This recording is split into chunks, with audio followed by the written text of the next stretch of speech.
मला त्या गर्दीपासून लांब राहायला आवडतं, जिथे लोक आपलं असल्याचा देखावा करतात, पण मनापासून ते कधीच आपले नसतात. कारण नाती ही शब्दांनी नाही, खरेपणा आणि भावनेवर उभी असतात.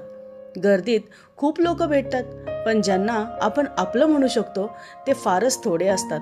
आणि जिथे खोटं हसावं लागतं, नकली प्रेम दाखवावं लागतं आणि जिथे आपल्या भावनांचा बाजार बसतो, अशा नात्यांपेक्षा एकटं राहणं केव्हाही चांगलं.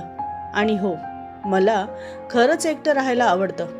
कारण जिथे खोट्या लोकांमध्ये राहून खुशी दाखवावी लागते, तिथे मन हळूहळू थकून जातं आणि आपला आत्मा शांतता शोधू लागतो. शांती नेहमी खऱ्या माणसांकडूनच मिळते आणि कधीकधी आपल्या स्वतःच्या मनातूनही. नकली लोकांकडून फक्त गोंगाट मिळतो, पण समाधान कधीच मिळत नाही.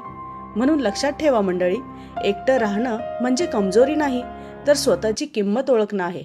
आणि जेव्हा माणूस आपल्या आतली शांती शोधतो ना, तेव्हा त्याला गर्दीची गरज राहत नाही.